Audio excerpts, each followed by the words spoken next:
I want to introduce you to a gentleman who has been here more than once. I want to welcome back to the Crystal Cathedral a distinguished neurosurgeon, a best-selling author, and a world leader in Christian communications. His name is Ben Carson. In 1987, Dr. Carson became the first person to ever successfully separate vertically conjoined twins. And today, Ben remains the director of pediatric neurosurgery at Johns Hopkins Medical Center and is here to share his faith and his new book, which is entitled Take the Risk. Please welcome to the Crystal Cathedral, Ben Carson. Thank you. Ben, thank you, Matt. God loves you and so do we. Well, thank you. Name of the book is Take the Risk, Learning to Identify, Choose, and Live with Acceptable Risk. Right. So how do you calculate risk? Well, you know, most people in life don't accomplish a great deal simply because they're afraid to take risk. And then there's a group of people who never accomplish anything because they take too many of the wrong risks. And in thinking about this, it really came about a few years ago after the case of the Bajani twins. These were the young women from Iran who were joined at the head, and their dream was to be separated.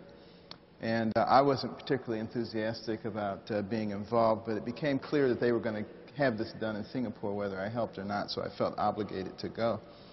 But I learned a lot from those young women as I put myself into their shoes and recognized that, you know, they had very, very different aspirations. You know, one wanted to be a journalist, one wanted to be a lawyer.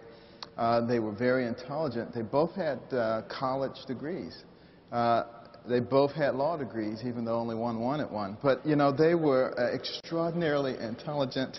And, you know, they said something to me that really struck me. They said, "We would rather die than spend another day together." And that seemed kind of harsh, but then I put myself into their shoes and I began to recognize, why are people willing to take risk? Why are people who are incarcerated for life or who find themselves in horrible situations willing to put their lives on the lines? And I began to realize that these young women were in that situation. And then I began to extrapolate that into many of the situations that occurred in my own life. And why was I willing to take certain types of risk? Certain types of surgical cases where people said to me, "It'll never work, don't bother, don't waste your time." But I came up on a relatively simple formulation. It said, ask yourself 4 basic questions.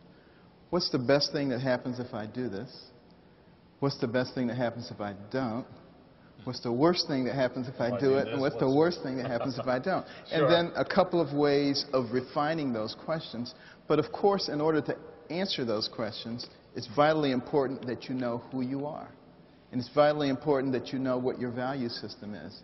If the most important thing for you is glory and adoration of mankind, you're going to answer certain questions differently than if the most important thing for you is to praise the name of the Lord. So you have to clearly know what your value system is. And basically, that's what I go through in this book, helping people get in touch with who they are and asking intelligent questions about how you make things happen in a successful way. You're bout with cancer, and tell us about that. Well, you know, I was one of those people who did everything appropriately, got your annual physical exam, didn't defer any part of it, got my PSAs. But I discovered, unfortunately, that,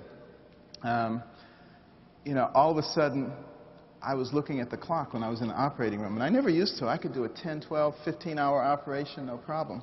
But now the clock was important. I said, something has changed, and I went to see the chief of urology, and he said, you know, let's repeat your PSA. And we did, and it was slightly elevated.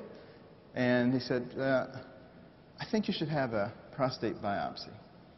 Now, if anybody ever told you a prostate biopsy doesn't hurt, it doesn't hurt them. Okay, that's the part they left out.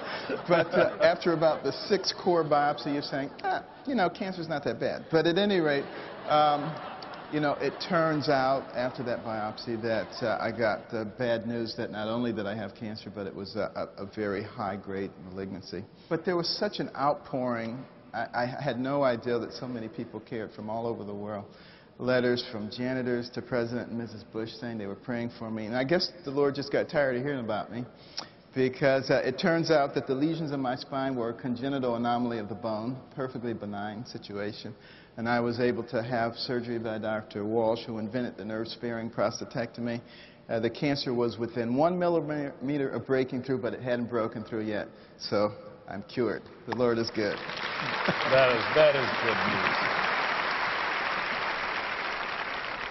You know, people forget about what things are really important, and we need to keep those things in perspective, and I think it really puts risk into the right perspective in our lives. So, Ben, we want to thank you for writing this book, Take the Risks, Learning to Identify, Choose, and Live with Acceptable Risk. You know, you've truly had to do that in numerous circumstances. And we just want to thank you for being the person you are. Well, thank you. It's been fun, and I want to thank you, and I want to thank your dad for the risk that you took in putting this ministry together.